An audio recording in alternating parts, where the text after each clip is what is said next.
Hi friends, welcome to శాఖ talks. BB జోడీ నుంచి రీతు అండ్ డీమాన్ పవన్ వచ్చేసి ఎలిమినేట్ అయ్యారు.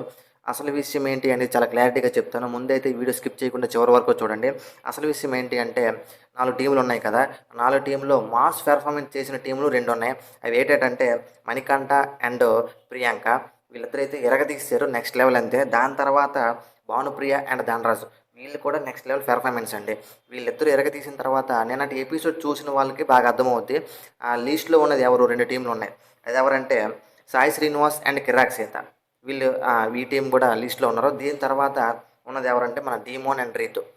వీళ్ళలో ఈ లిస్ట్‌లో ఉన్న టీముల్లో డీమోన్ అండ్ రీతు అయితే ఎలిమినేట్ అయిపోయారండి. సో మీరు బాగా అబ్జర్వ్ చేస్తే ఈ బీబీ జోడీకి ఈ మధ్యన క్రేజ్ పెరిగింది. ఎందుకు అంటే మన డీమోన్ పవన్ అండ్ రీతు వీళ్ళ వల్ల టీఆర్పీ పెరిగింది, మంచి క్రేజ్ పెరిగింది, వ్యూస్ కూడా బాగానే వచ్చాయి. ఇంతకుముందు బీబీ జోడీ అంటే పెద్దగా పట్టించుకునేవాళ్ళు కాదు ఎవరు కూడా. కానీ ఇప్పుడు ఎందుకు అంత క్రేజ్ వచ్చిందంటే డీమోన్ అండ్ రీతు వల్ల. సో మరి వీళ్ళు ఎలిమినేట్ అయిపోయిన తర్వాత ఏంటి పరిస్థితి అనేది మనం వేచి చూడాలి. దాని తర్వాత నెక్స్ట్ వీక్ కూడా టీఆర్పీ పెరిగే అవకాశాలు ఉన్నాయి. ఎందుకంటే మన కళ్యాణ్ వస్తున్నాడు అండ్ ఆయనకు సంబంధించిన రిలేటివ్స్ అందరినీ కూడా పట్టుకొని వస్తున్నారు. సో ఇది అసలు విషయం. కొత్త వీడియోతో మళ్ళీ కలుద్దాం. అంతవరకు బాయ్.